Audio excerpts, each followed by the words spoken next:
Turn the lights down and get comfortable. Tonight's story begins in the dark. Before we start, let me know in the comments where you're listening from and what kind of stories keep you up at night. The air smelled of pine and wet earth, the way it always does deep in the forest, but tonight it carried something else, a metallic tang I couldn't place. We'd driven for hours, winding up dirt roads that weren't on my GPS, the headlights cutting swaths through the dense black.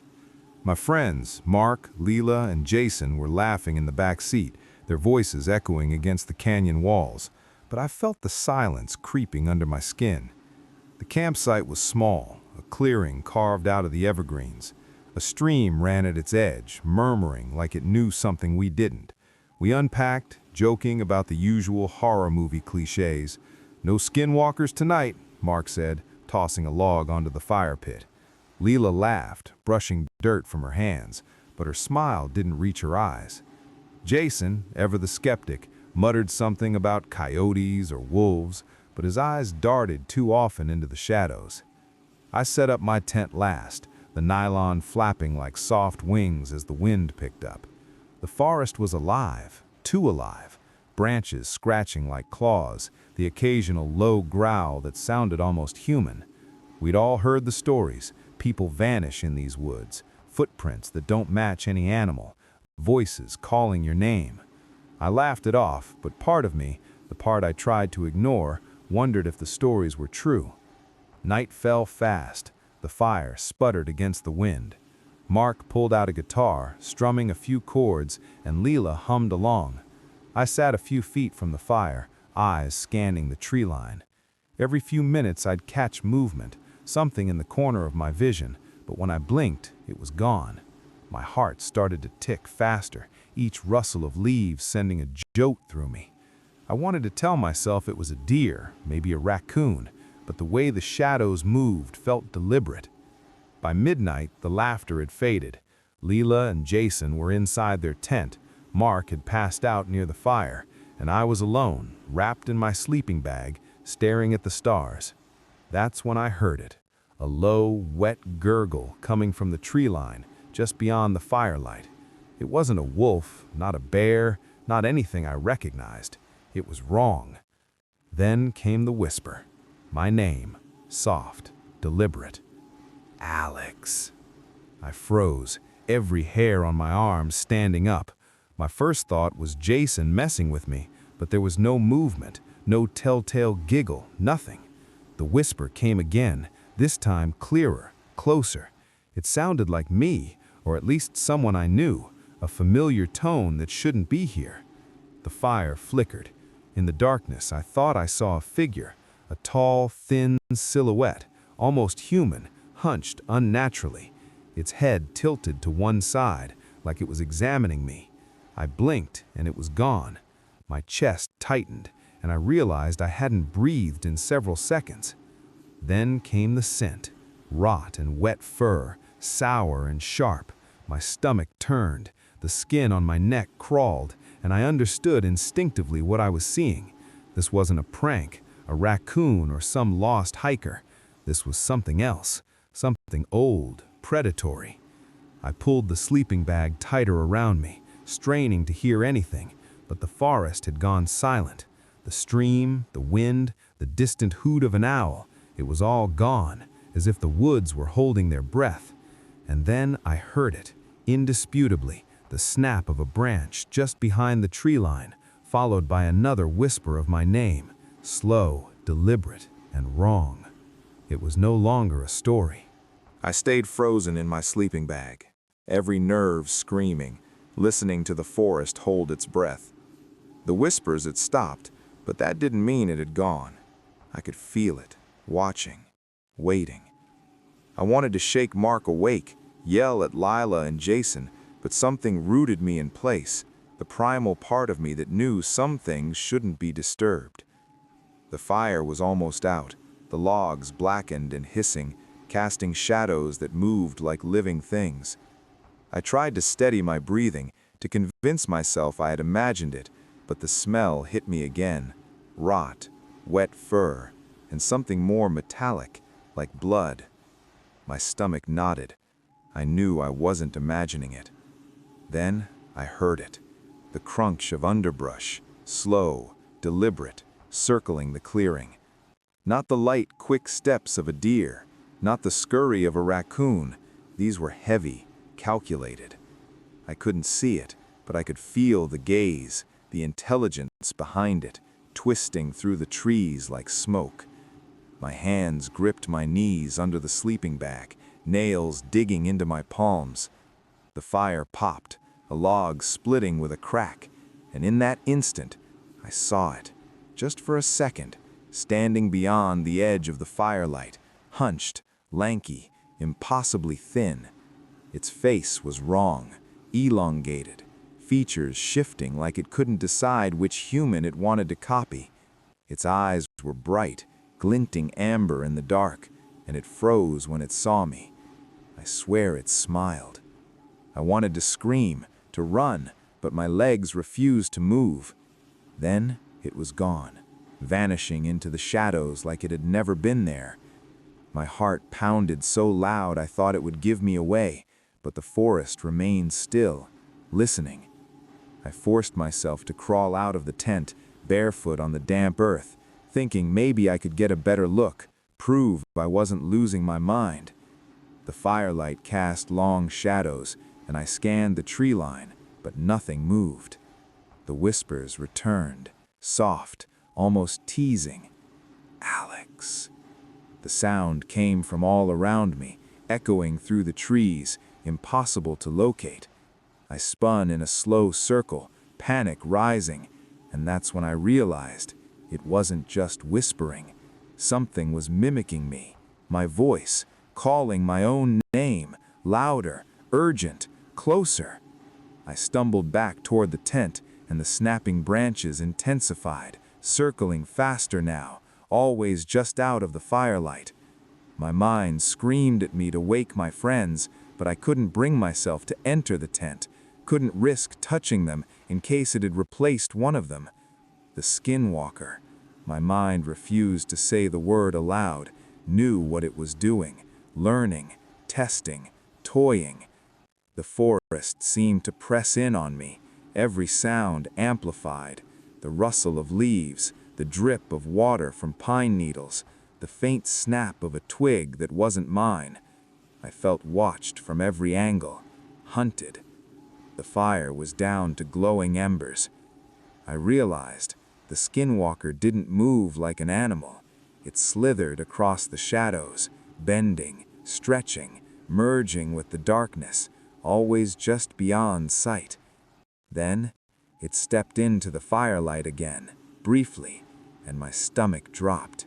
It wore Lila's face, smiling at me, wet hair plastered to its head, eyes glinting with something cruel and knowing. "Alex," it said, in her voice, perfectly.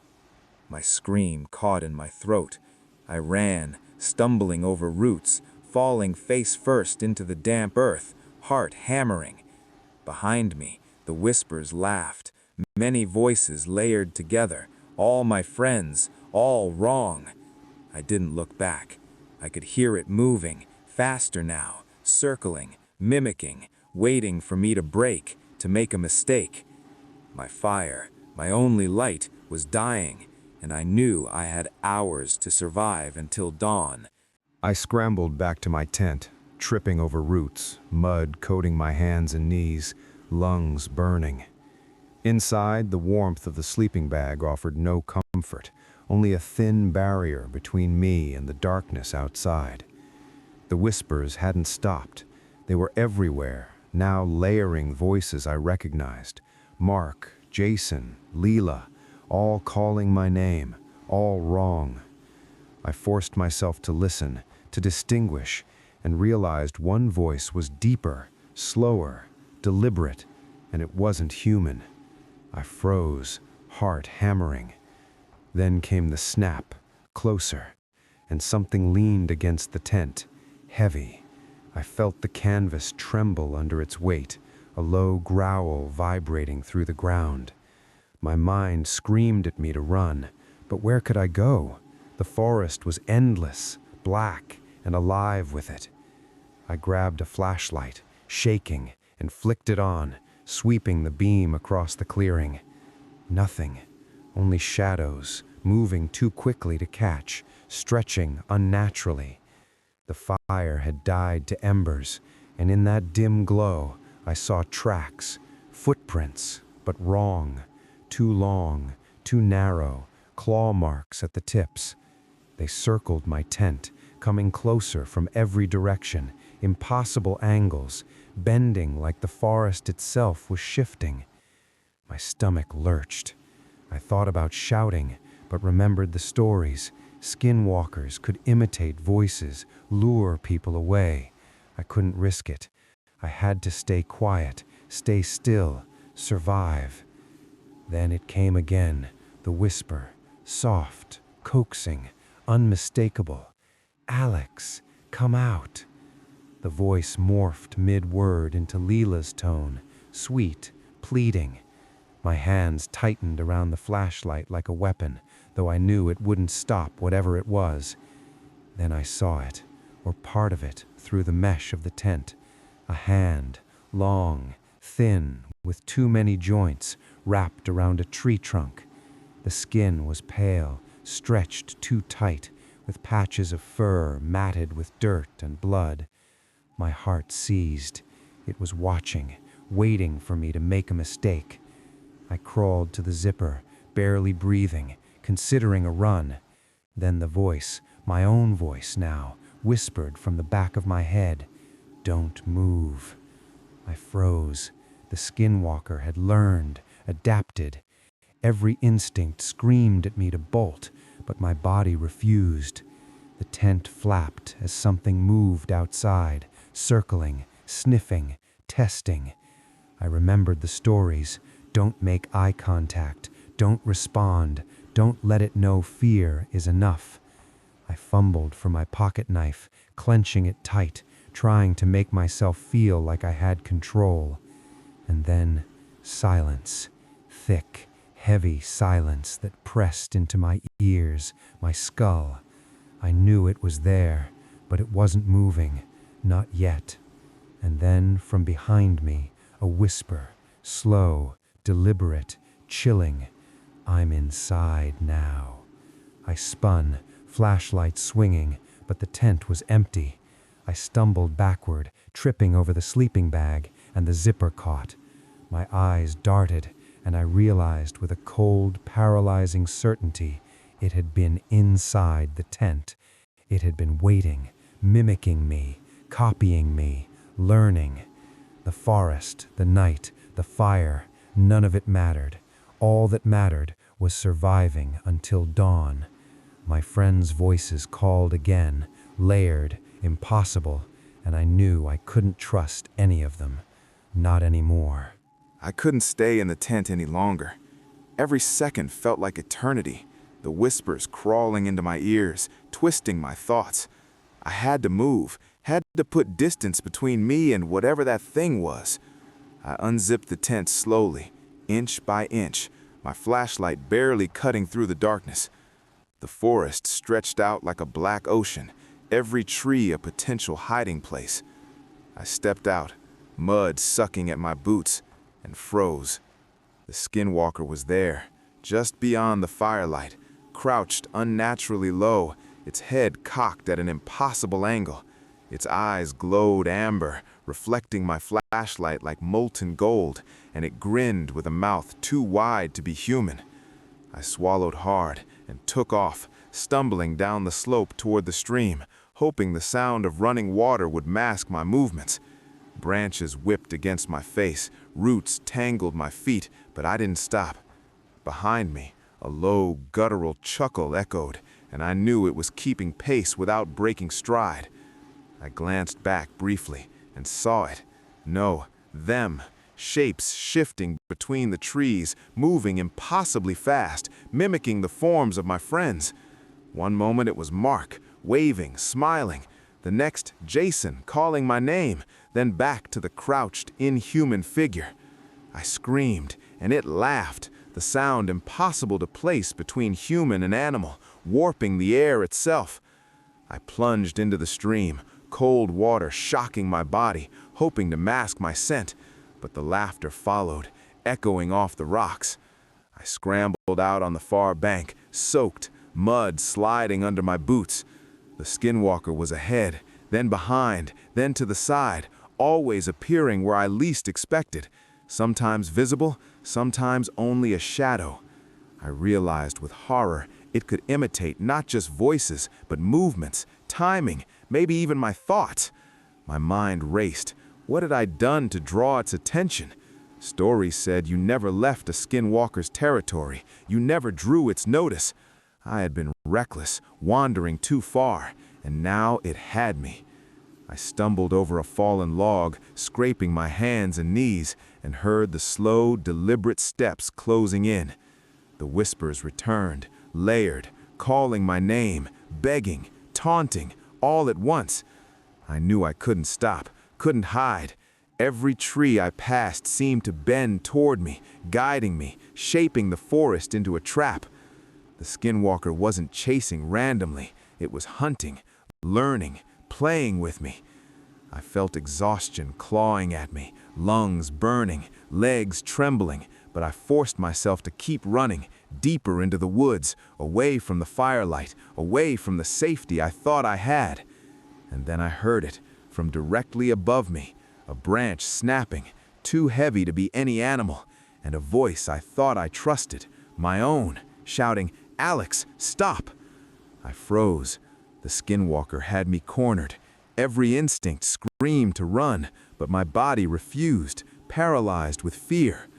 I realized then that running might be the only way to survive, and yet there was nowhere left to go. I had nowhere left to run. The forest pressed in from every side, trees twisting in the shadows, roots clawing at my feet, and the whispers were deafening now. Overlapping voices I recognized and didn't, all calling my name, laughing, mocking. My flashlight flickered, the batteries dying, and I was blind in the darkness except for the faint glow of the embers back at the campsite. I stumbled over a root and fell hard, scraping my hands, knees, and face, tasting blood, tasting mud, and I heard it behind me. Slow, deliberate footsteps, shifting shapes, voices mimicking me, calling my name. I forced myself up and ran again, adrenaline surging, lungs on fire. Then I saw it, standing in the clearing ahead, tall, thin, twisted, and wearing Jason's face.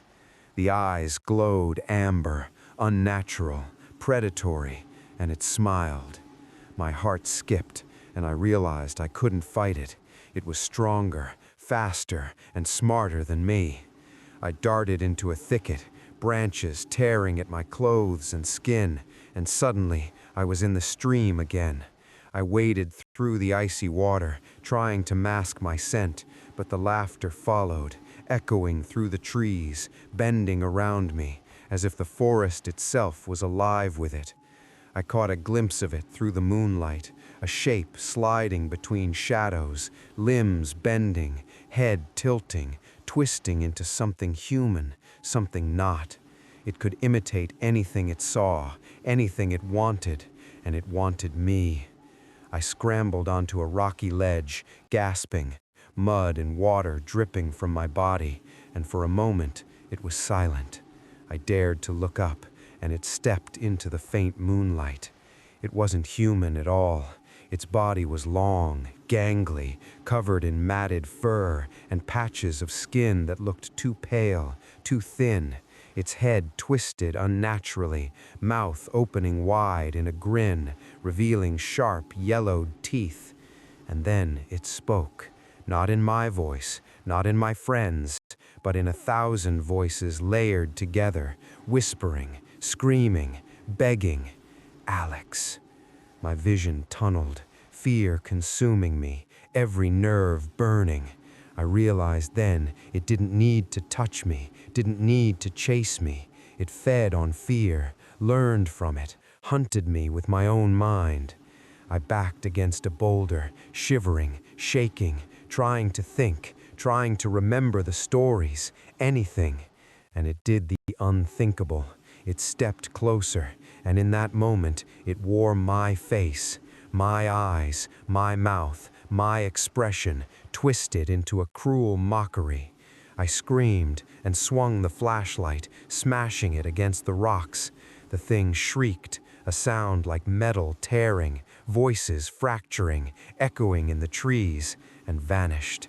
Silence followed, heavy, suffocating, but I knew it hadn't gone.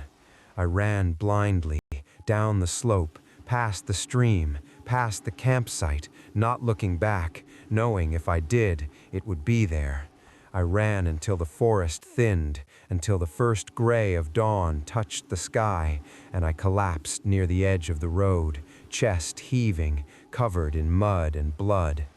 When Mark, Lila, and Jason finally found me hours later, they swore they hadn't seen anything, hadn't heard me screaming, hadn't seen the Skinwalker. But I knew the truth. It was still out there, waiting, learning, maybe following me home. I survived the night, but some things never let you go. I still hear whispers sometimes, soft, familiar, impossible, and I know it's only a matter of time before it finds me again. The forest claimed its witness, and for now, it let me live, but not free, not safe. We thought we were prepared. 4 friends, a week in the backcountry, no phones, no distractions, just tents, backpacks, and the promise of the wilderness. My name's Riley, and I was supposed to be the most experienced camper among us, but nothing could have prepared me for this. The trail wound deeper into the mountains than we expected, narrow paths twisting between pines older than any of us, roots like gnarled fingers clutching in our boots. The air was thick with pine and damp soil, but underneath that, something else lingered, a sour, coppery smell that made my stomach tighten. We laughed at first, joking about how these woods were haunted, how a Skinwalker story would make an excellent campfire tale. Mike, the skeptic, said he'd sleep with one eye open, all theatrics and bravado. Leah and Sam were quieter, uneasy smiles plastered on, glancing at the shadows, whispering to each other when they thought I wasn't looking. We found a clearing just before dusk, flat enough for tents and a small fire pit. The sky was bruised purple, the last streaks of sunlight fading, and the wind carried whispers I didn't recognize. I shook my head, blaming nerves, telling myself it was nothing. We set up camp quickly, pitching tents, stacking firewood, trying to ignore the oppressive feeling pressing down around us. Mike struck a match, and the fire sputtered to life, crackling as if alive, throwing long, dancing shadows that stretched into the trees. "Nothing like a perfect night in the wilderness," he said, voice too loud, as if shouting would keep the fear away. Leah shivered, pulling her jacket tighter. Sam laughed nervously, tossing another log into the fire. I sat a few feet away, scanning the tree line. Something moved just beyond the firelight, a shadow twisting unnaturally. I blinked, and it vanished. My pulse quickened. Night fell quickly, colder than expected. We ate quickly, cleaned up, and crawled into our tents, though sleep didn't come easily. I lay on my back, staring at the ceiling of the tent, listening to the wind through the pines, the creek gurgling somewhere down the slope. Then I heard it, a soft, deliberate snap, a branch breaking somewhere close, too precise, too calculated. My stomach dropped. I told myself it was a deer, a bear, maybe another hiker, but instinct screamed otherwise. I stayed perfectly still, listening. Then came the whisper, low, deliberate, almost human. "Riley." I froze, my own name spoken from the edge of the tree line, familiar and wrong. I wanted to yell, warn the others, but a primal fear rooted me in place. Another snap of a branch closer, followed by movement I couldn't place, limbs bending in impossible ways, shadows shifting as if the forest itself were alive. I unzipped the tent a crack, peeking outside. A figure crouched just beyond the firelight, hunched, long arms stretching toward the ground, its head tilting unnaturally. It wasn't human, but it wore a face, partly Leah's, partly something else, twisted and wrong. Its eyes glinted amber in the firelight, and it grinned, a slow, cruel smile. I yanked the zipper closed, heart hammering, hands shaking. The whispers continued, layered now, voices of my friends calling my name, begging, laughing, all wrong. The fire sputtered, embers collapsing, shadows swallowing the clearing. I realized I couldn't stay put, couldn't call out, couldn't risk looking again. Whatever it was learning, watching, testing. My blood ran cold as I understood the truth. The Skinwalker wasn't just outside. It was here, in the shadows, and it had chosen me. I stayed in the tent, every muscle taut, straining to hear anything beyond the normal sounds of the forest. The creek bubbled faintly downhill, wind whispered through the pines, but underneath it all, I could feel it, watching, learning, moving. My friends were asleep, or so I hoped, oblivious to what lingered just beyond the firelight. I forced myself to breathe slowly, to quiet my thoughts, but the whispers returned, layered, teasing, impossible. "Riley," one voice said, soft and pleading, then another, mocking, cruel. I had to remind myself it wasn't them, that whatever it was could imitate voices, twist them into lies, lure me into the darkness. My hands shook as I gripped my flashlight, battery barely half full, thinking if I could see it, maybe I could fight it. I unzipped the tent a fraction, peeking out. The clearing was empty, or it seemed so. Shadows shifted unnaturally, and I realized my eyes were playing tricks, the dark bending, stretching. Then I saw it, a figure crouched just at the edge of the firelight, body long and gangly, head cocked to one side, like a predator examining its prey. Its face was partly Sam's, but wrong, eyes too wide, mouth too long, teeth glinting. I swallowed hard, stepping back into the tent, zipping it closed with trembling fingers. The whispers grew louder, voices overlapping, calling my name from every direction, echoing in the trees, inside my head. I tried to tell myself to stay calm, but the primal terror was clawing through my chest. I couldn't stay put. Whatever it was, it would learn, adapt, wait until I made a mistake. I had to move. I grabbed my backpack, slipped the tent flap open, and stepped into the night, mud sucking at my boots, branches whipping my face. The clearing stretched out in eerie silence, the embers of the fire now cold, shadows pooling like ink. I took a careful step toward the tree line, then froze. Branches snapped behind me. I spun, flashlight sweeping, but nothing moved. And yet I felt it, circling, stalking, always just beyond sight. My stomach churned as I realized the Skinwalker didn't move like an animal. It slipped between shadows, limbs bending, stretching, almost fluid in its motion. I tried to think, to plan, to find some logical way out, but fear was clouding my mind. Every step I took, every rustle of leaves, every snapped twig could be it, testing me, taunting me. Then a whisper from behind, my own voice, distorted, calling, "Riley." I froze, heart hammering, and knew it had been inside the tent. It had learned me, copied me.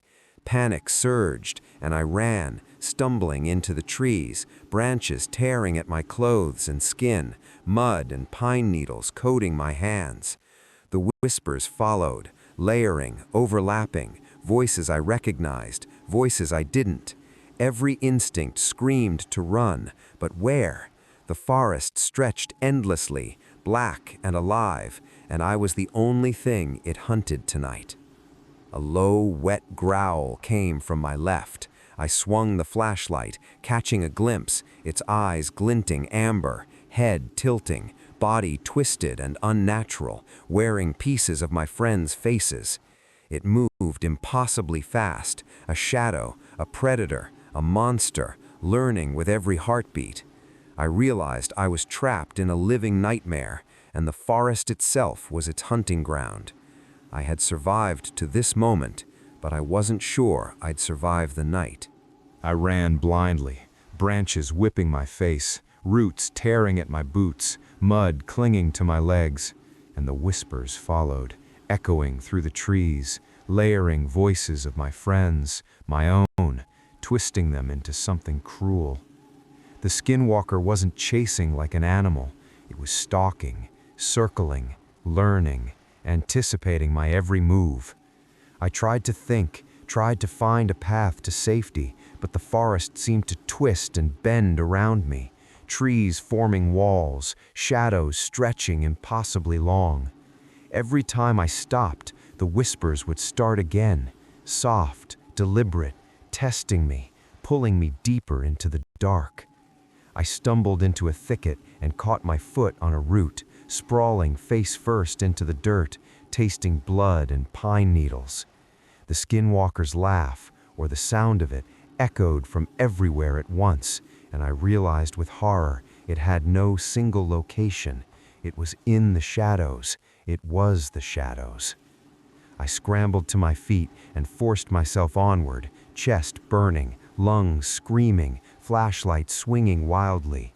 Then I saw movement up ahead, a flicker of amber eyes, a figure hunched unnaturally, limbs too long, head tilted, features shifting like it couldn't decide what face to wear.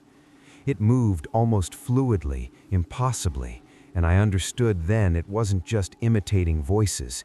It imitated motion, posture, gestures, even timing.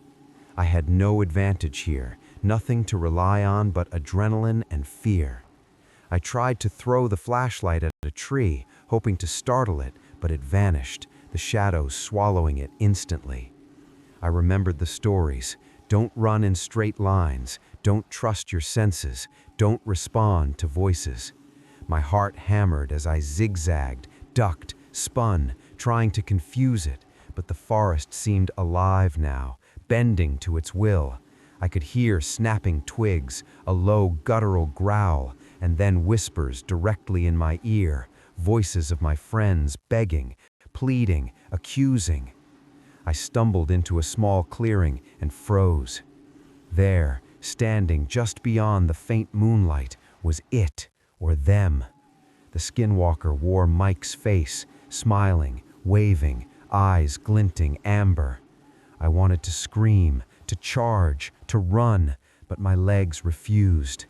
Then it shifted, its body elongated, twisted, patches of fur and human skin merging, head tilting unnaturally. My flashlight flickered, and when it came back, it was wearing Leah's face, grinning, eyes locked on me, dripping with something dark, wet, and wrong. Panic clawed at my mind. I realized it could do more than imitate. It could manipulate, distort reality, make me doubt my senses, my friends, myself. Every rustle, every shadow, every whisper was a lie.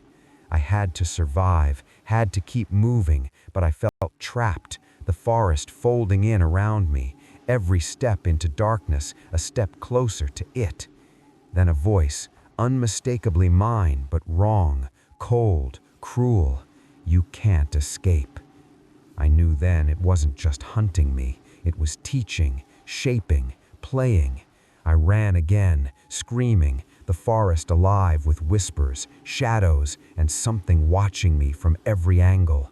There was no safe path, no escape route, only survival. And the Skinwalker was patient. It always waited. I couldn't stop. Every second I lingered, it learned, adapted, twisted the forest to its will. Branches whipped my face, roots tangled my feet, mud sucked at my boots, but I ran anyway, heart hammering, lungs on fire. The whispers followed, layered, overlapping, impossible to distinguish. Voices of my friends calling my name, mocking me, pleading, screaming. The Skinwalker wasn't chasing blindly. It was circling, manipulating my path, herding me deeper into the forest. I stumbled into a ravine, the ground slick with moss and rain, barely catching myself on a root. The shadows above shifted, amber eyes glinting through the trees.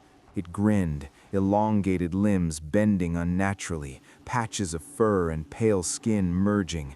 It wore Sam's face now, mouth wide and a mockery of a smile. I scrambled up the opposite slope, branches tearing at my clothes and skin, and realized with horror it was faster than me. Every time I thought I'd gained distance, it appeared again, impossible angles, bending through the shadows, moving like the forest itself carried it. I tripped over a fallen log, sprawled into the dirt, tasting blood and mud, and a whisper in my ear made me freeze. Riley. My own voice, warped, cruel. It had been inside the tent. It had learned me. I scrambled to my feet and ran, zigzagging, turning, doubling back, trying to confuse it, but the forest folded around me. Every step I took seemed to lead me closer to it, closer to something inevitable. Then I saw it directly ahead, standing in a clearing illuminated by the weak moonlight. It wasn't human at all now. Limbs too long, body twisted, fur matted with mud, skin stretched tight and pale, head tilting unnaturally, mouth opening in a grin that stretched too wide. Amber eyes glinted, and it moved fluidly, almost liquid, stepping from shadow to shadow, always closer. My flashlight flickered, then died, plunging me into darkness. I stumbled blindly, branches tearing at my face, roots snagging my boots, mud coating my hands. The whispers surrounded me, voices of my friends, mine, impossible to distinguish, layered over the growls and guttural noises coming from all directions. I ran toward a ridge I thought I remembered, trying to reach the trail back to civilization, but the Skinwalker was there in every shadow, every bend, every rock. It wasn't just chasing me, it was hunting me with my own senses, twisting reality. I realized with horror I might never see the sun again, that the forest itself had become a trap, and it was patient. It toyed with me, learning from my fear, feeding on it, always just out of reach, always adapting. I dared a glance behind me and froze. It was crouched on a rock, wearing my own face, grinning, amber eyes glowing, whispering my name in 1,000 voices at once. I screamed and bolted, desperate, reckless, knowing I had only one chance, keep moving, or become part of the shadows myself. The darkness was absolute, a heavy, suffocating weight that pressed against my lungs as I scrambled toward the ridge. Without the flashlight, I was navigating by the jagged silhouette of the canopy against the bruised sky, my hands raw from clutching at bark and stone. Behind me, the sound of my own name, vocalized in a perfect, chilling mimicry of my mother's voice, shattered the silence. I didn't look back. I knew what was there. The thing wearing my skin, its limbs clicking into place, its amber eyes tracking the heat of my panic. The coppery smell was so thick now I could taste it, a metallic tang that coated my tongue and made me retch. I reached the crest of the ridge and saw it, the faint silver ribbon of the access road a half-mile down the slope. It was a lifeline, but the descent was a vertical graveyard of loose shale and fallen timber. I threw myself down the incline, sliding, tumbling, the sound of snapping branches echoing my own frantic movements. Below, I saw the glint of Mike's truck, a beacon of cold metal in the moonlight. "Mike! Sam!" I screamed, my voice cracking, but but the only response was a chorus of laughter that erupted from the trees around me, a dozen versions of my own laugh, harmonizing into a sickening rhythmic chant. I hit the bottom of the slope, my ankle screaming in protest as it twisted, but I crawled, dragged, and lunged toward the driver's side door. The truck was silent, the windows frosted with a thin layer of mountain grime. I fumbled for the spare key hidden in the wheel well, my fingers slick with mud and blood. Just as my hand closed around the cold metal, a shadow fell over me. I froze. It was standing on the roof of the truck, hunched, its body a chaotic mass of fur and pale human-like flesh. It wore my face, but the jaw hung too low, the skin stretched so thin I could see the bone pulsing beneath. It didn't attack. It just leaned down, its face inches from mine, and whispered in a voice that was perfectly, terrifyingly Sam's. "We've been waiting for you, Riley." The door locks clicked open from the inside. I didn't think. I scrambled into the driver's seat, slammed the door, and jammed the key into the ignition. The engine roared to life, headlights cutting through the gloom to reveal Mike and Leah sitting in the back seat, their faces pale, eyes wide and unblinking. "Go!" Mike choked out, his voice thin. I floored it, the truck fishtailing on the gravel as we tore away from the clearing. I didn't look in the rearview mirror until we were miles down the road, the forest thinning into the safety of the valley. "We made it," I exhaled, my heart finally slowing, my hands still white-knuckled on the wheel. I glanced at Mike in the mirror, looking for some shred of comfort. He was smiling, a slow, cruel, horizontal stretch that went too far, reaching toward his ears. Beside him, Leah's eyes began to glow a dull, predatory amber. "Yeah," Mike whispered, his voice shifting into the guttural, wet growl I had heard in the dark. "We did." The interior light flickered and died, and as the truck sped into the silent valley, the only sound left was the snapping of bone as the shadows inside began to stretch. The Blackwood estate wasn't on any official map, just a set of coordinates traded in private forums for urban explorers. My name's Elias, and along with Sarah and Jax, we made a living documenting the places time forgot. We were used to rotting floorboards and rusted machinery, but Blackwood felt different the moment we stepped off the gravel road. It was an island of dead silt and towering yellowed corn in the middle of a valley that seemed to swallow the sunset. The farmhouse stood at the center like a jagged tooth, gray wood peeling under a sky the color of a fresh bruise. "You getting this?" Jax whispered, adjusting the gimbal on his camera. He was the face of our channel, usually full of bravado, but his voice sounded thin. "Light's perfect," replied Sarah, though she didn't look at her monitor. She was staring at the cornfield. The stalks were 10 feet high, dry and clacking against each other in a wind we couldn't feel. "Is it just me, or does the house look tilted?" I looked. From where I stood, the farmhouse leaned sharply to the left, its windows like squinting eyes. But as I took a single step to the side, the perspective snapped. Now it leaned right. It wasn't just the house. The barn behind it seemed to stretch and compress as we moved, a sickening distortion of space that made my inner ear itch. We laughed it off, blaming the heat haze or the strange layout of the land, but the coppery smell I'd heard about in the forums began to rise from the dirt, thick, metallic, and wrong. We reached the porch, the wood groaning like a living thing under our boots. Jax turned to the camera, his professional grin plastered on. "All right, guys, we're at the infamous Blackwood Farm. Legend says the family didn't move out, they just stopped being seen. Let's see what they left behind." He pushed the front door open. It didn't creak, it slid back with a heavy, wet thud. The interior was frozen in time. Plates were still on the table, coated in decades of dust. But as Sarah panned her flashlight, the visual distortion hit us again. The hallway looked miles long, a tunnel of shadow that shouldn't have fit inside the house's footprint. I looked back at Jax to tell him we should head back out, but I froze. Jax was standing by the kitchen table, checking his gear. But through the open front door, I saw a second Jax. He was standing 50 yards away at the edge of the cornfield, his back to us, perfectly still, wearing the exact same yellow jacket. "Jax," I breathed, my heart stuttering.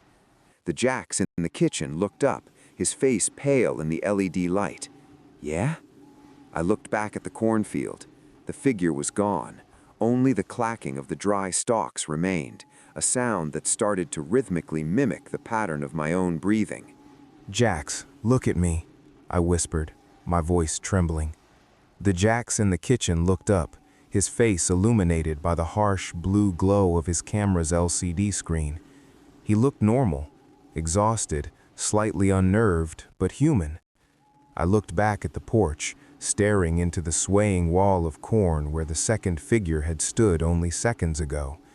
There was nothing there now but the rhythmic clack, clack, clack of the stalks. "What is it, Elias?" Jax asked, stepping toward me. As he moved, the floorboards didn't just creak, they seemed to groan in a pitch that sounded almost like a human moan. I shook my head, trying to clear the static behind my eyes. "I thought I saw someone outside, someone wearing your jacket." Sarah joined us, her flashlight cutting through the thick dust of the foyer. "That's not possible. We haven't seen another car for 20 miles. She panned her light down the long central hallway. The visual distortion hit us again, harder this time. The hallway didn't just look long, it looked like it was breathing. The walls seemed to bow inward with every breath I took and expand when I exhaled. It was as if the house was synchronized with my own lungs. "We need to get the interior shots and get out," Sarah said, her voice tight. "This place is giving me a massive migraine." We moved deeper into the house, but the geometry continued to fail. We turned into what should have been the dining room, but instead we found ourselves back in the foyer, facing the front door we had just entered. We tried again, more deliberately this time, following the left-hand wall. Again, the hallway looped. 3 times we tried to move forward, and 3 times the house spat us back out at the entrance. "It's a trick of the light," Jax muttered, though he was sweating now. "The house is built at an angle. It's an optical illusion." He turned to film the stairs, but Sarah suddenly grabbed my arm. Her grip was like a vice, her fingernails digging into my jacket. "Elias," she hissed, "look at the mirror." At the end of the foyer sat a heavy, silver-backed mirror, tarnished with age. In the reflection, the 3 of us stood together. But the reflection of Sarah wasn't looking at the mirror, while the real Sarah stood beside me staring at the glass in terror. The reflected Sarah was slowly turning her head toward the reflected version of Jax. Her reflected jaw began to drop, opening wider and wider than any human mouth should, revealing a row of teeth that looked like jagged, unpolished quartz. The coppery smell exploded in the room, so sharp it burned my nostrils. I lunged for the front door, desperate to get them out, but as I grabbed the handle, it felt soft, warm, and yielding, like pressing my hand into raw meat. I recoiled, yelping in disgust. "The door!" I yelled. But when I looked back, the Sarah in the reflection was gone. The real Sarah stood there, trembling, her eyes wide. "Elias," she whispered, her voice sounding like it was coming from the bottom of a well. "Why are you standing on the ceiling?" I looked down. My feet were on the floorboards, but the world had tilted 45 degrees.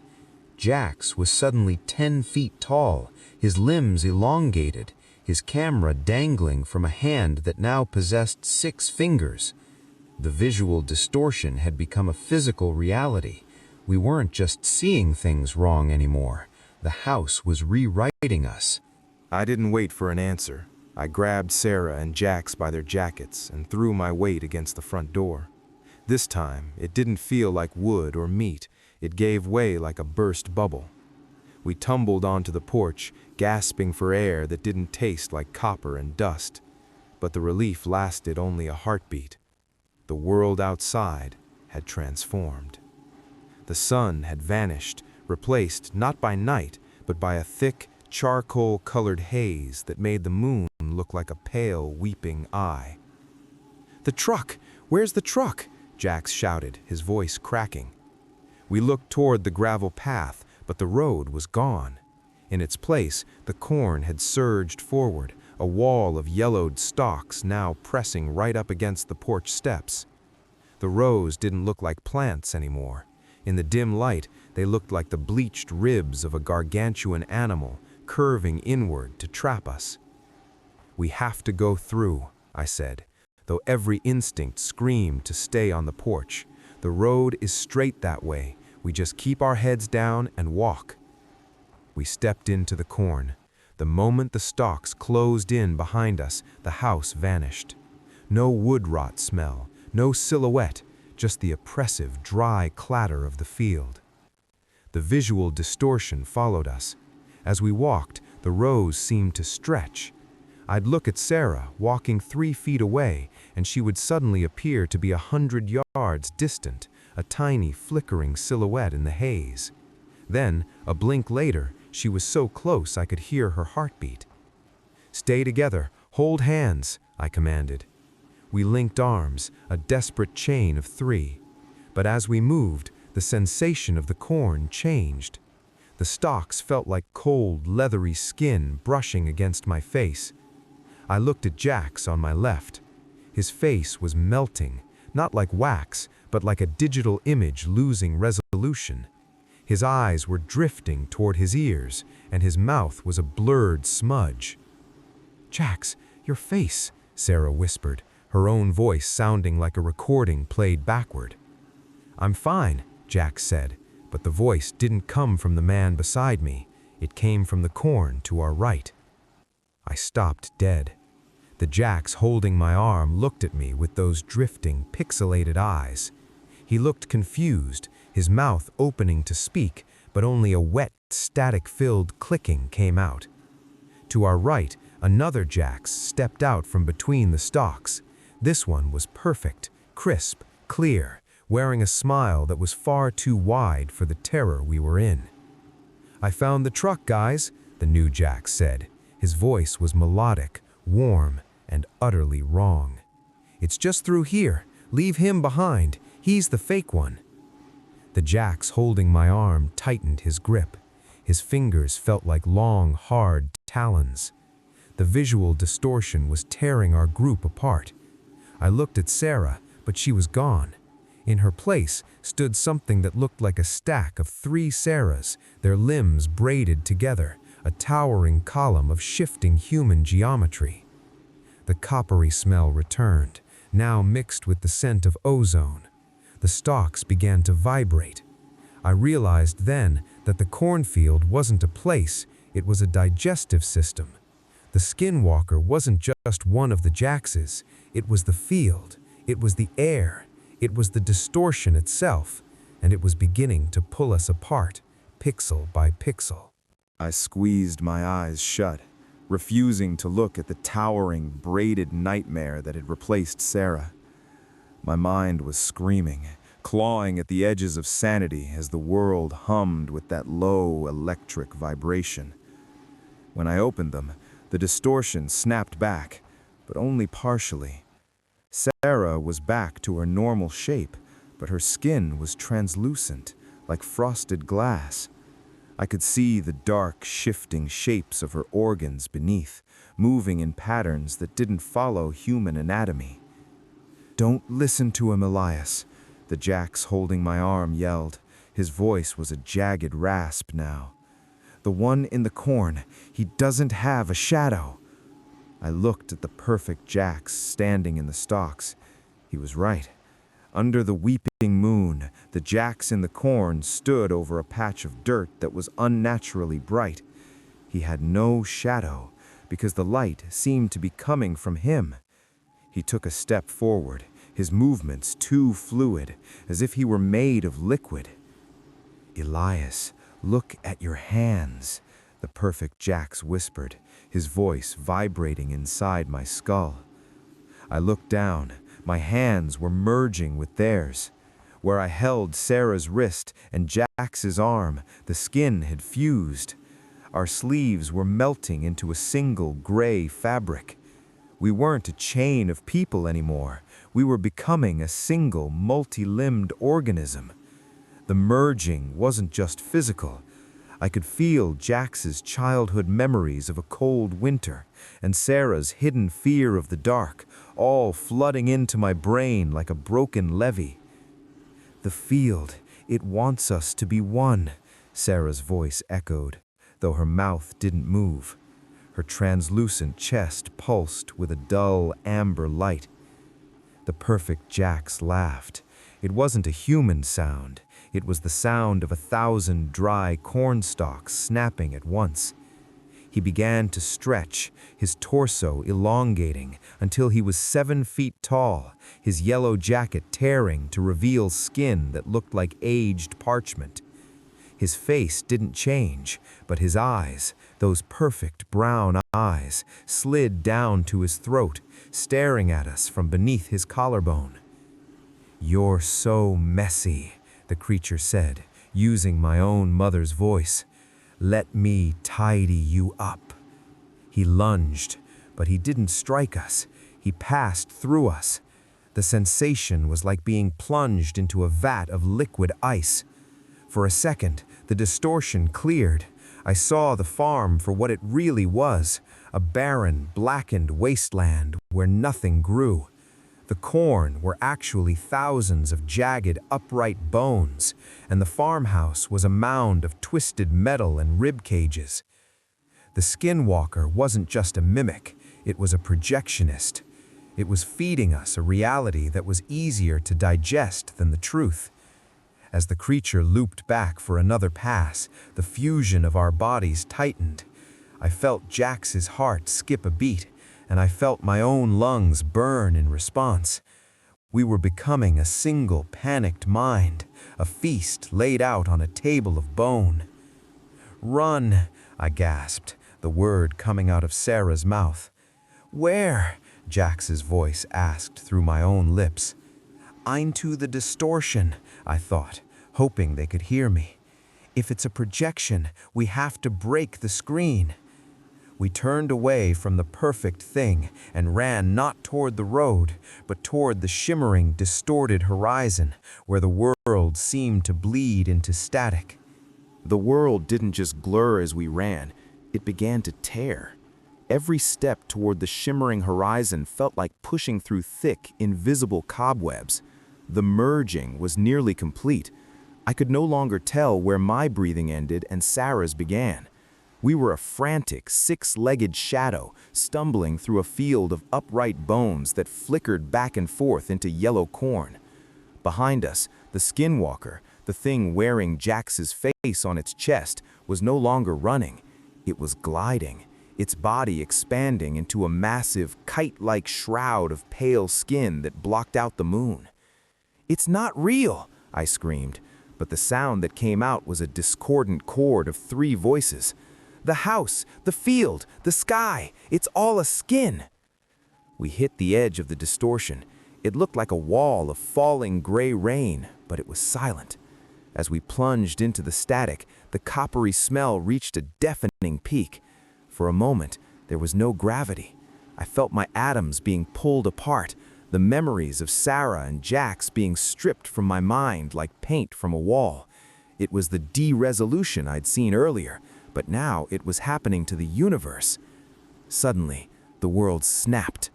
The heat hit us first, a dry, stagnant heat that tasted of old iron. I slammed into hard, sun-baked earth. I was alone. No, not alone. I looked to my left and saw Sarah and Jax sprawled a few feet away. We were separate again. Our skin was no longer translucent, and our limbs were our own. I looked back. The Blackwood estate was gone. There was no farmhouse, no barn, and no towering corn. We were standing in the middle of a perfectly flat, circular patch of scorched earth, surrounded by miles of empty desert scrubland. In the center of the circle sat a single rusted-out camera tripod, Jax's tripod, standing over a pile of old, bleached animal bones. "We're out," Jax choked out, clutching his chest. "We're back on the road." The gravel road was right there, just 20 yards away. My truck was parked exactly where we'd left it, shimmering in the midday sun. It wasn't night. It had only been minutes since we'd stepped off the road. "Let's go, now." I scrambled to my feet, helping Sarah up. We didn't look back until we were in the truck, tires screaming as I floored it toward the highway. No one spoke for miles. The terror was still too fresh, a cold weight in our stomachs that the desert sun couldn't warm. Eventually, Jax reached for his camera, which was still miraculously hanging from his neck. "I got it," he whispered, his eyes wide. "I got the footage. This is going to be the biggest thing we've ever posted." He turned the camera on and hit play. Sarah and I leaned in, heart rate spiking. The screen flickered to life. It showed the three of us stepping off the road into the empty desert. But we weren't walking. In the footage, we were standing perfectly still in a circle, staring at each other. Our mouths were moving in unison, but no sound was coming out. Then, on the screen, a fourth figure walked into the frame. It was me. The me on the screen walked up to the three of us, put a hand on my own shoulder, and whispered something.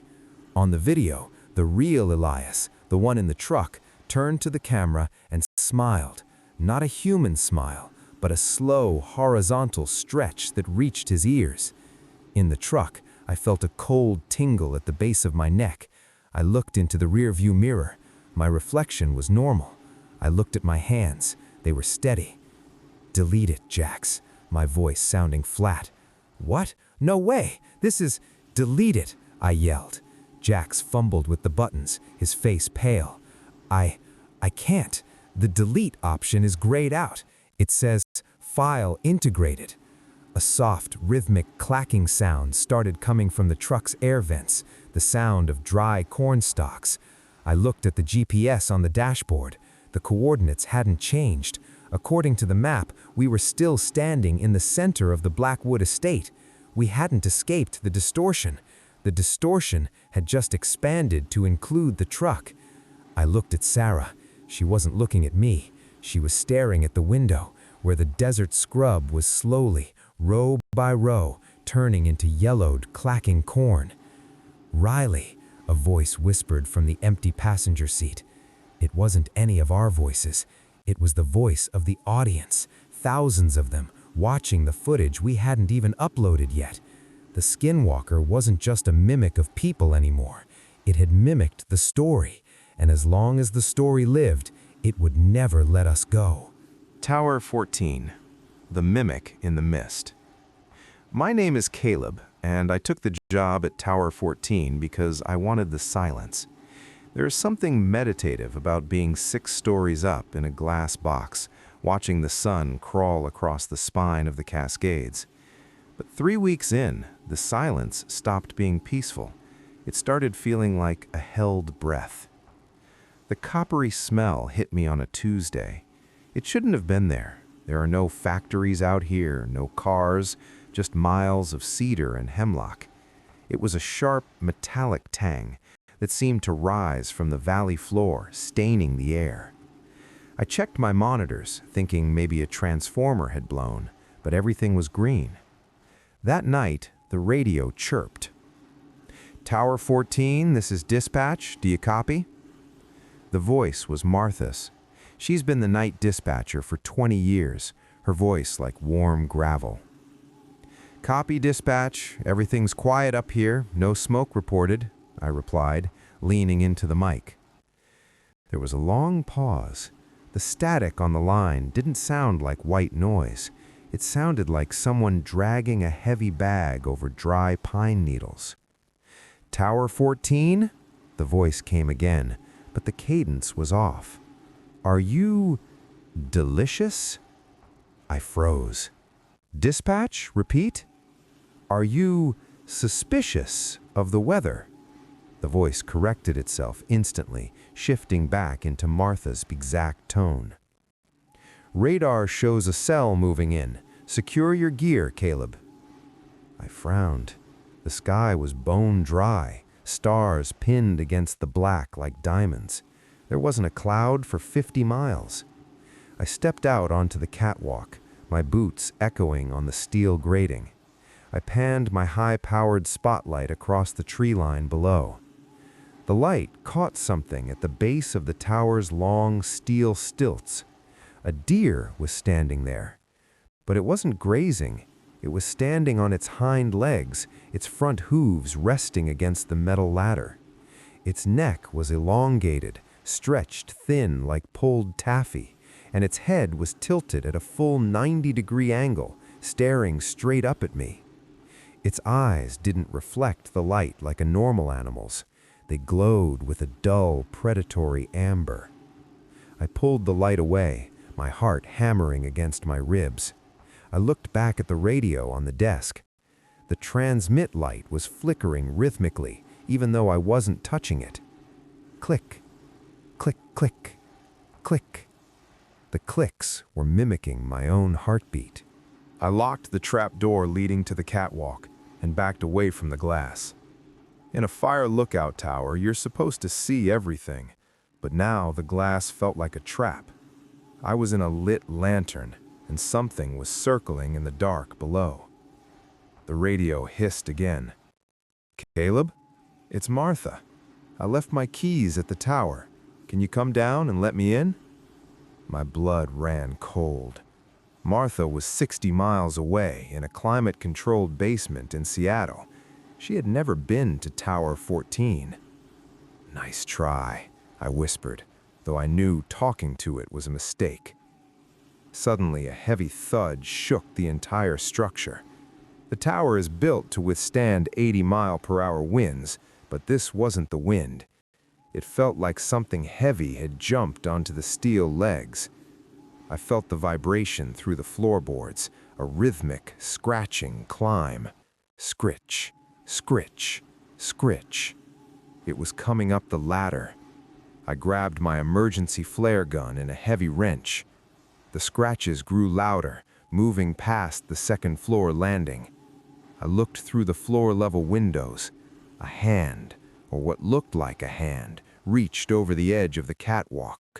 It was pale, the fingers too long, with skin that looked like it had been stretched over a frame of mismatched bones. The thing pulled itself up.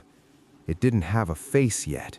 It looked like a mass of wet gray clay that was trying to remember what a human looked like. As I watched, the clay began to swirl. Eyes bubbled to the surface. A nose, a mouth. It was mimicking me. But it was getting it wrong. My reflection in the glass showed a man terrified, but the thing on the catwalk was grinning. Its teeth were coming in too many rows, and its eyes were moving independently of each other. It pressed its face against the glass. The coppery smell was so strong now I felt dizzy. "Caleb," it whispered, its voice vibrating through the pain. It didn't use its mouth. The sound came from its chest. "Open the window. It's cold in the static." I fired the flare gun. The red magnesium bolt hissed through the glass, shattering the pane and hitting the creature square in the chest. It didn't scream. It just stepped back, the red light illuminating its body. It wasn't wearing clothes. It had grown a flannel shirt out of its own skin, the plaid pattern blurred and bleeding like a bad print job. It tumbled off the catwalk, falling 6 stories into the darkness. I waited for the sound of a body hitting the rocks. Instead, I heard the sound of a bird, a massive, heavy wing beat that sounded like a wet rug being slapped against a floor. I stood in the center of the tower, glass crunching under my boots, clutching the empty flare gun. The red glow of the magnesium was fading in the trees below, but the silence that followed was worse than the scratching. I waited for the thud of a fallen body, but the forest only breathed back at me. Then The radio on the desk sparked to life, not with a voice, but with the sound of my own heavy breathing from 30 seconds ago. It was recording me. It was playback. "Caleb," the radio hissed, the voice now a perfect, high-fidelity copy of my own. "The glass is broken. Now we can both be inside." I looked at the shattered pane where the flare had gone through. The coppery smell was flooding in, thick enough to choke on. But as I watched, the hole in the glass began to heal. It didn't grow back like glass, it knit together like a wound, clear fibers stretching across the gap until the window was whole again. But the new glass wasn't clear, it was slightly translucent, like a cataract over an eye. I realized with a jolt of terror that the creature hadn't fallen, it had spread. I stepped back, but my boot stuck to the floor. I looked down. The linoleum was becoming soft, the pattern of the floorboards shifting into the same blurred plaid pattern I'd seen on the creature's skin. The tower wasn't made of steel and wood anymore. It was being rewritten. The walls felt warm. The air was humid, smelling of wet fur and electricity. "Tower 14, do you copy?" The radio blared, but this time it wasn't Martha. It was the sound of my mother's voice, then my father's, then a dozen strangers, all layered into one terrifying chord. I lunged for the trap door, desperate to get to the ground, but the handle was gone. In its place was a smooth, unbroken patch of wood that felt like a callus. I was trapped in a living lung, 6 stories up, and the walls were beginning to pulse. Outside the window, a dozen amber eyes opened in the bark of the surrounding pines. The forest wasn't watching me. The forest was becoming me. I looked at my own hands and saw the skin beginning to turn gray, the resolution of my fingerprints blurring into a static-filled smudge. I wasn't being hunted. I was being edited. The floor was no longer solid. It had the consistency of a sun-warmed mattress, yielding and rhythmic, pushing back against my weight with a slow, organic thrum. I tried to scream, but the sound didn't leave my throat. Instead, it played back through the radio speakers behind me, digitized and distorted. I was losing my autonomy, my very essence being broadcast and re-encoded by the structure around me. The walls of the tower began to sweat a thick metallic fluid that pooled around my boots, and the smell of copper became a physical weight, making my head swim. I looked out the healed windows and saw the mountains were no longer mountains. They were jagged waveforms of gray stone, vibrating against a sky that had turned the color of a dead television channel. The Skinwalker wasn't just a creature on the stairs anymore. It had become the environment itself, a predatory reality that had swallowed Tower 14 whole. I grabbed the radio handset, my fingers sinking into the plastic as it softened into something resembling muscle. I didn't call for help. I knew there was no one left to hear me. Instead, I began to hum, a low, discordant tone, something off-key and unpredictable. If this thing was a mimic, if it lived on patterns and frequencies, I had to become the glitch in its system. The walls buckled at the sound. The amber eyes in the trees blinked in a confused, erratic sequence. The me voice on the radio tried to follow my hum, but it faltered, the pitch sliding into a wet, guttural hiss. I upped the volume, shouting nonsense, changing the rhythm, stomping my feet in a broken staccato beat. The tower groaned, the plaid pattern on the floor vibrating so hard it began to peel away, revealing the cold, rusted steel underneath. The projection was breaking. The Skinwalker couldn't mirror chaos. It needed a steady signal to feed on, and I was giving it a riot. The glass windows began to crack again, not inward this time, but outward as the pressure of the false reality built up. "I am not the signal," I roared, my voice finally breaking free from the radio's loop. The entire tower lurched to the left, the steel stilts screaming as they twisted. For a split second, the veil lifted, and I saw the truth. I wasn't in a tower at all. I was standing on the edge of a precipice, my feet inches from a 1,000-foot drop, and the ladder I had been climbing was a row of jagged, protruding ribs. The ribs beneath my feet shuddered as the creature's true form recoiled from my chaotic noise. The illusion of the glass cabin shattered like a frozen lake, falling away into a void of gray mist. I was clinging to a spire of calcified bone and matted fur, suspended over a gorge that didn't end. The Skinwalker was no longer a mimic. It was a sprawling, multi-limbed landscape of stolen features, a mountain of meat trying to stabilize itself. Its voice exploded one last time through the air, a deafening blast of every sound I'd ever made, layered into a single, agonizing scream. I didn't stop. I reached into my pocket and pulled out the emergency signal mirror, catching the first genuine ray of dawn as it broke over the real horizon. I angled the flash directly into the cluster of amber eyes embedded in the creature's trunk. The pure, unencoded light of the sun acted like a hot needle to a balloon. The creature's grip on my reality disintegrated. I felt myself falling, the sensation of wind finally returning to my skin, cold and sharp. I hit the ground hard, but it wasn't the floor of the tower. It was the damp pine needle floor of the forest. I lay there for an hour, paralyzed by the return of gravity, watching the tower above me dissolve into the morning fog. There was no steel, no glass, no stilled ladder, only a massive dead cedar tree, its bark stripped and its branches twisted into the shape of a screaming man. I hiked out in a daze, my boots heavy with the red mud of the valley. When I finally reached the ranger station, Martha was there, her voice sounding exactly like the radio, only this time it was warm, tired, and real. I didn't tell her what happened. I didn't tell anyone. I just handed in my keys and walked to my car.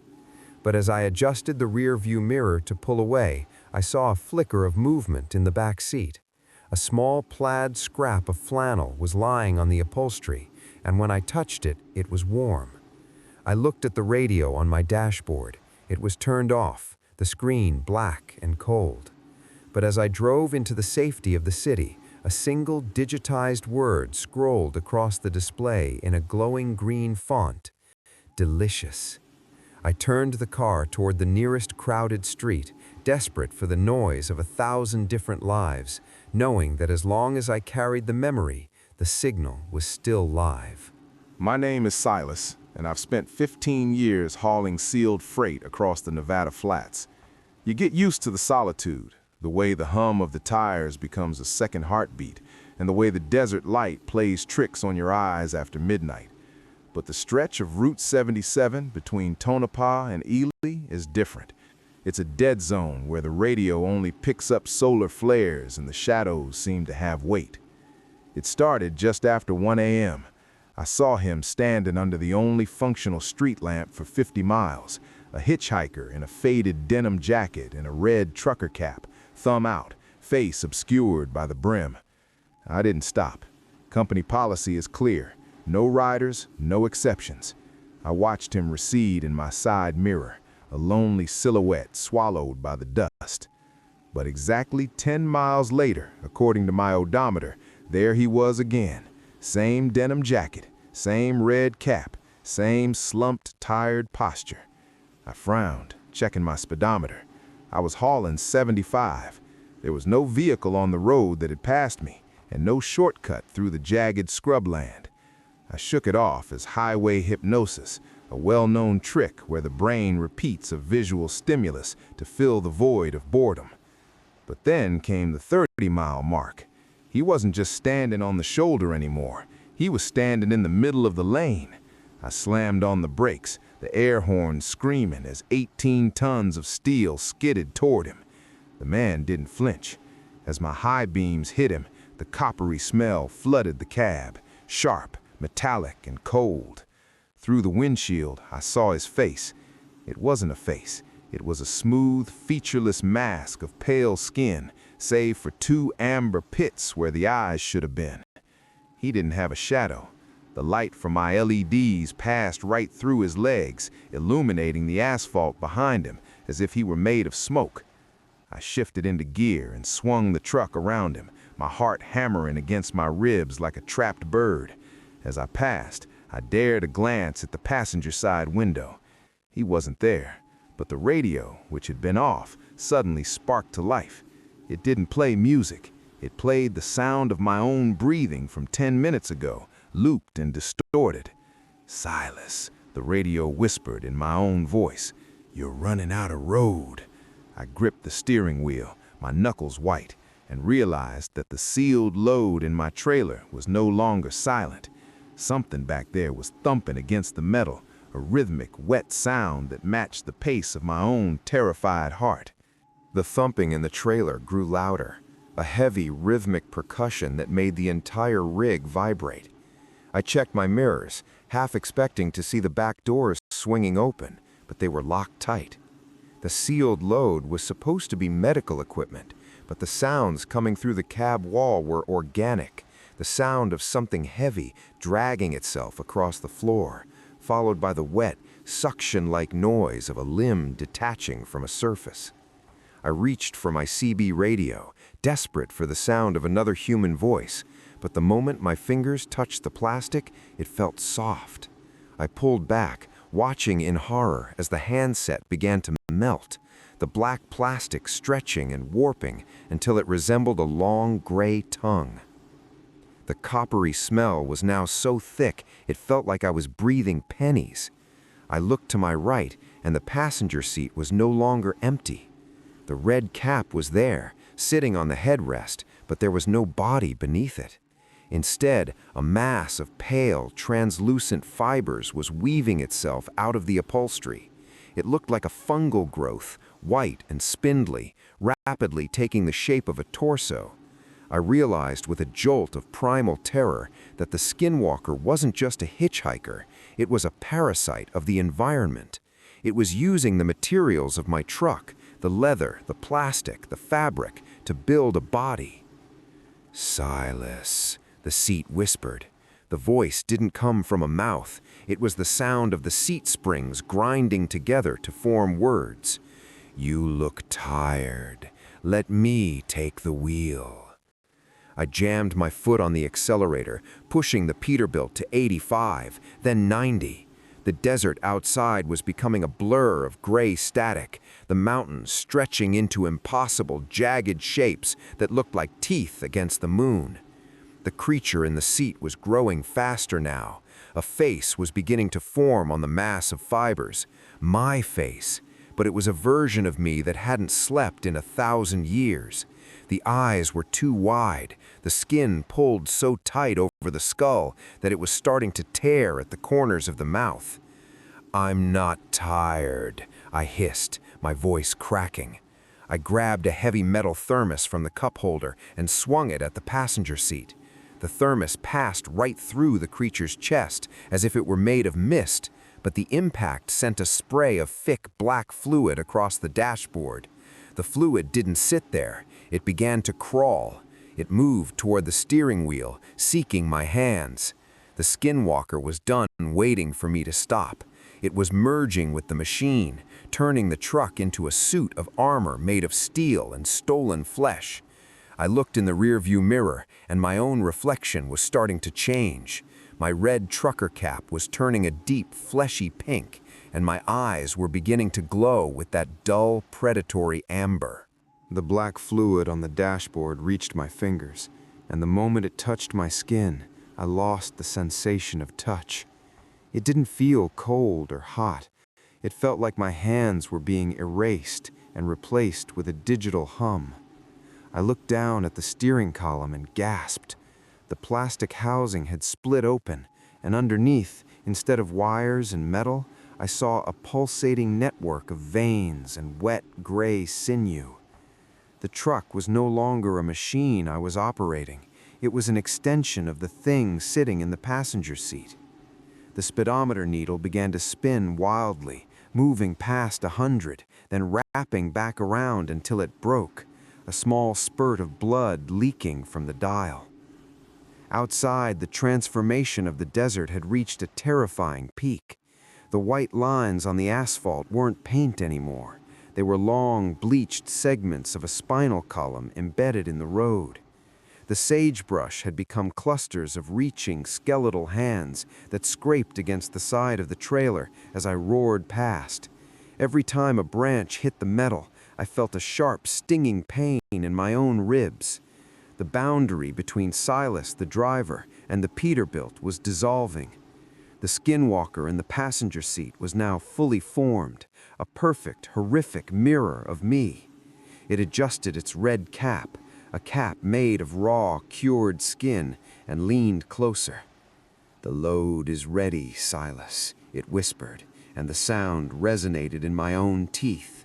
"We're almost to the drop-off." I looked at the GPS, but the map had been replaced by a pulsing anatomical diagram of a human heart. Our position was marked by a flickering white dot moving through the left ventricle. I tried to slam on the brakes, but my legs wouldn't move. They had fused with the floorboards, the denim of my jeans merging with the gray industrial carpet until I was anchored to the chassis. I was becoming a component, a biological sensor for a predator that weighed 18 tons. I looked into the side mirror, desperate to see the road behind me, but the mirror didn't show the highway. It showed the interior of the trailer. The sealed load was finally visible. It wasn't medical equipment. It was a mass of thousands of stolen faces, all stitched together like a quilt, their mouths opening and closing in a silent, rhythmic chant. Among them, I saw Sarah, Jax, and Mike from the stories I'd heard, their identities harvested and filed away. The Skinwalker wasn't just killing people. It was collecting the frequency of their lives, and now it was tuning in to mine. The coppery smell intensified until I could no longer breathe oxygen, only the metallic vapor of a looming slaughter. Up ahead, the road didn't lead to Ely. It led into a massive, yawning tunnel that looked like the throat of a god. I screamed, but the sound didn't come from my throat. It blared out of the truck's external air horns, a deafening metallic wail that shook the very bones of the road. My vision began to stutter, flickering like a dying film projector. The tunnel ahead, the great organic throat of the desert, wasn't solid. As I drew closer, I could see the walls were composed of trillions of tiny, vibrating needles of static. The Skinwalker beside me leaned over, its hand now a gnarled claw of fused bone and gear shifter metal, clamping down over my own. Its face, my face, began to peel back like wet parchment, revealing the flickering amber void beneath. "Don't fight the signal, Silas," it rumbled, the vibration traveling through the seat and into my spine. "The destination is the only truth left." I realized then that the creature thrived on the momentum. It needed me to keep driving, to keep the truck moving through the projection. It was a shark of the highway. If it stopped moving, the reality it had built would collapse. With a surge of adrenaline that felt like liquid fire, I didn't try to brake. Instead, I did the opposite. I grabbed the steering wheel with every ounce of strength I had left, fighting the fused skin and the pulsating veins, and I yanked it hard to the left, straight toward the jagged ribs of the canyon wall. The creature shrieked, a sound like 1,000 radio stations being crushed at once. The world around us began to de-res. The desert scrub turned into blocks of gray pixels. The moon shattered into a dozen glowing amber eyes that scattered like marbles. The Peterbilt groaned as the frame twisted, the metal screaming in a way that sounded far too much like human agony. We weren't hitting a wall. We were hitting the edge of the Skinwalker's reach. The coppery smell reached a sickening peak, a cloud of red mist filling the cab as the biological components of the truck began to burst under the pressure of the sudden change in direction. My hands tore away from the steering wheel, leaving patches of skin behind as the fusion was ripped apart. The creature in the passenger seat began to unravel, its Silas mask dissolving into long, wet ribbons of gray matter.